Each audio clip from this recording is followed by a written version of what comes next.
Мы в центре Москвы, буквально в сотни метрах от меня находится Кремлевская стена. И впервые за многолетнюю историю ИСЭХа в столице главный праздник народа Саха проходит здесь, в парке Зарядье. И на его главной поляне даже появилась Серге. В этот день все пришедшие смогли погрузиться в мир якутских традиций. Вот, например, приветственный алгыс. Уруй айхау!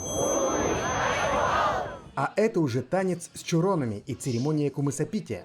Как чорон, наполненный кумысом. Как же без масштабного осоха?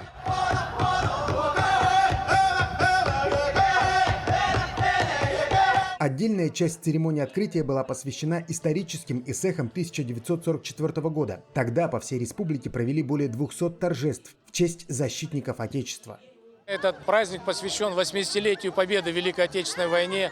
Я думаю, это тоже очень символично. Мы сегодня здесь приветствуем и говорим спасибо огромное всем защитникам Отечества. И в военной форме, и в гражданских костюмах. Всем тем, кто приближает нашу победу. Патриотическую тематику праздника поддержал герой России Игорь Юргин. Наш знаменитый земляк сегодня является директором департамента государственной политики в сфере воспитания, дополнительного образования и детского отдыха Министерства просвещения страны. Во время ИСЭХа он провел встречу с юными волонтерами, участниками поискового движения. От имени самого главного воспитателя в стране могу сказать в том, что патриотическая работа, она идет направленно, добавляется в план воспитательная работа, соответственно, и это непосредственно формирует у наших детей любовь к своей родине, знание своей истории, своих героев. Почему это важно? Потому что если мы не будем знать свою историю, то у нас не будет будущего. Когда я увидел своих земляков, как дома побывал, я очень сильно люблю Якутию, я горжусь своей республикой. Правда, у меня не всегда хватает времени посетить родную республику, увидеть людей, но я всегда всем рад. И сейчас тут не слова, тут эмоции. Я просто рад. Рад тому, что я нахожусь сейчас в кругу своих людей, своих единомышленников.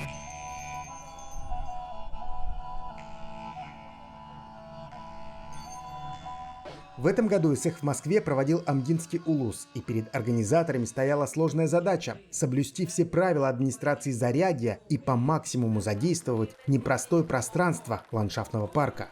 Конечно, когда мы сначала услышали, что мы проводим ИСЭХ в парке Зарядье у стен Кремля, соответственно, мы сначала не то слово испугались, а мы как-то сразу почувствовали всю ответственность. Выбраны лучшие наши именно артисты художественной самодеятельности. Это 2 ансамбля. Мы специально прилетели чуть пораньше. Это 16 июля. И сразу, прямо скажем так, с трапа самолета все мы приехали сюда, в парк Зарядье, на этот луг, посмотреть локацию. Мы поговорили с нашими зрителями, с нашими земляками, с теми туристами, которые сегодня были у нас в гостях на ИСЭХе. Всем наше открытие понравилось. Проводят еще напротив Кремля в этом году. Это очень классные фотографии сейчас здесь все сделали. Да, в целом было интересно смотреть на все торжество. Напротив Кремля танцуют наши ребята в якутских костюмах. Было очень интересно.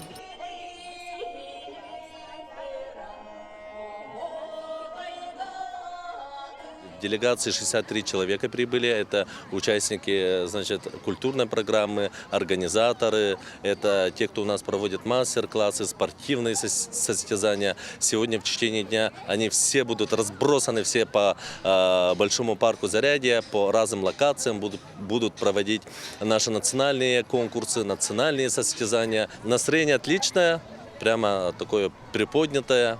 Настоящим украшением парка Зарядье стала эта ураса. Посмотрите, какая белоснежная красавица. Находится прямо у храма Василия Блаженного. Сюда большая очередь постоянно, потому что внутри можно узнать об истории и культуре народа Саха. Так, что у нас внутри? Действительно много людей. Вижу национальную одежду, утварь. И привлекает внимание традиционно якутские настольные игры. Как я погляжу, хамыска-хабылык. А подскажите, а это что за игра? Эта игра называется тыксан. Она играется выбиванием шашки сопернику. Кстати, еще многие очень любят хамыску. Многие дети умеют играть, оказывается. Расскажите, те люди, которые не из Якутии, чем они интересуются, какие вопросы задают по поводу вот этих игр. Быстро вникают в правила, нет? Да, очень быстро понимают и начинают прямо. У нас чемпионаты даже тут устраивали, да, дети подходили кучами, вот так сами перезнакомились перед собой и начинали играть, чемпионат устраивали, вот. Но я вижу, что здесь еще есть персонажи из Якутии, да, из якутских мультфильмов. Вот спрашивают ребята про них или нет? Да, мы, в общем, победителям раздаем наклейки току, и вот они очень интересуются, говорят, будем смотреть. Особый интерес публики вызвали спортивные соревнования. Например, в борьбе хапсагай свои силы могли проверить все желающие. Провели два весовых категории, это до 75 килограммов и свыше 75 килограммов. До 70 килограммов у нас участвовало 8 спортсменов, свыше 75 килограммов 5 спортсменов. И спортсмены отборолись прямо на лугу, ну, как у нас проводится, так и провели. В основном участвовали любители, профессиональных спортсменов не было. До 75 килограммов участвовали также наши гости из Калмыкии. А вот на помосте масс-рестлинга было уже многолюднее. И для большинства атлетов эти соревнования стали далеко не первыми. Масс-рестлингом занимаюсь ровно год. Я бы сказала, что это вид спорта подходит для всех. Он не очень сложный, но нужна в основном сила. Еще хотела добавить, что нужно заниматься еще, конечно же, в тренажерном зале для того, чтобы подкрепить и мышцы ног, мышцы спины обязательно. В основном тяговые движения. Каждый год обычно проводим по 5 весовым категориям. 3 мужских категории и 2 женских категории. Сейчас в данном мероприятии участвуют около 40 спортсменов. В этом году на соревновании в основном новички участвуют, потому что основной состав, именитые спортсмены, находятся на сборах в Сочи, подготавливались к чемпионату мира. Традиционный ИСЭХ – это место встречи для наших земляков, живущих в Москве. Многие приходят на праздник именно ради теплых встреч с друзьями. Когда мы находимся вне республики, да, далеко от дома, и вот это вот родное все наши традиции можем соблюсти здесь даже, да, в столице нашей Родины, это прекрасно. И мы здесь собираемся, можем надеть национальную одежду, национальные украшения, прислониться к роду своему, да, к своей истории, и это очень ценно. И когда это проходит здесь, в таком парке, в центре Москвы, это для нас тоже очень значимо, для тех якутян, которые живут вдали от республики своей, но мы ее не забываем, и мы очень с теплотой, с душой этот праздник принимаем каждый год, и для нас это очень большое событие.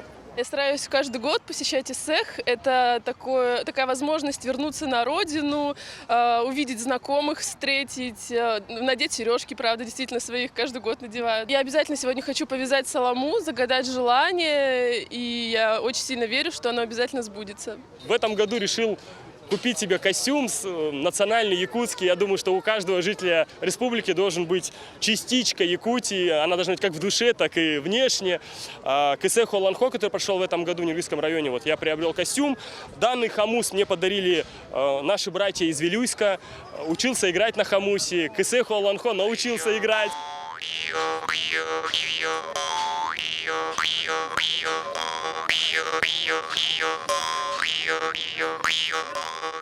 Традиционно во время ИСЭХа проводятся различные конкурсы. Вот, наверное, один из самых массовых – конкурс на лучший национальный костюм. Посмотрите, сколько участников. Больше 30 прекрасных девушек в потрясающих нарядах. И это неудивительно, ведь ИСЭХ для москвичей, для якутян, которые живут здесь в столице, это настоящий, главный, большой праздник народа Саха. Сейчас пойдем с кем-нибудь из участников пообщаемся.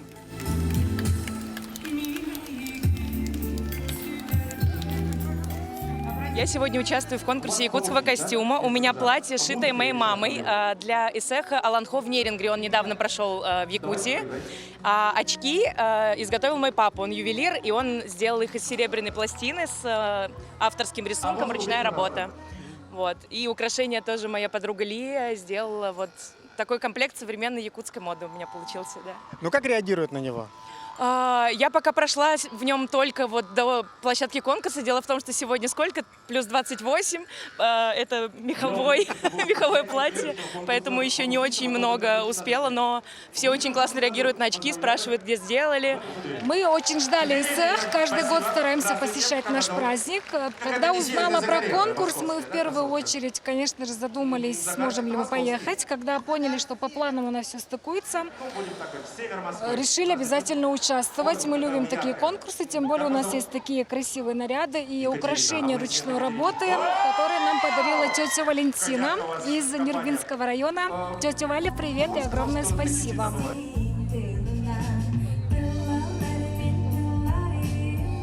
А завершился вечер большим концертом с участием якутских и российских звезд.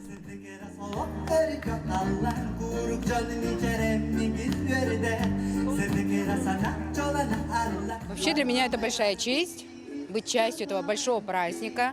И в этот раз, в очередной раз я опять стала участницей, исполняла свои авторские песни. И каждый раз, когда мы в своих национальных нарядах ходим тут по всей территории, все к нам подходят, фотографируются, очень много туристов, гостей. Все с таким интересом спрашивают.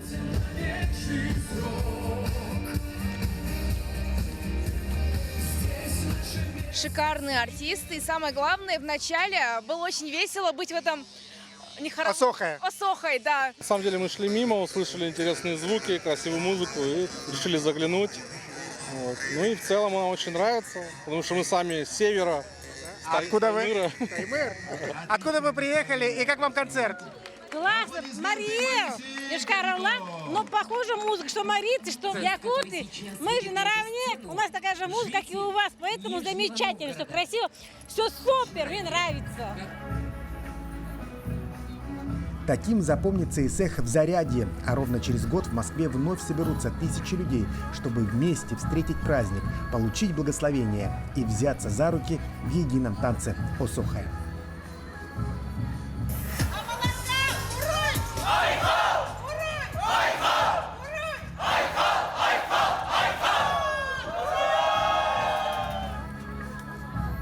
Максим Кардозу, Айтал Байтунов, Виктор Олесов, Андрей Черкашин, Москва.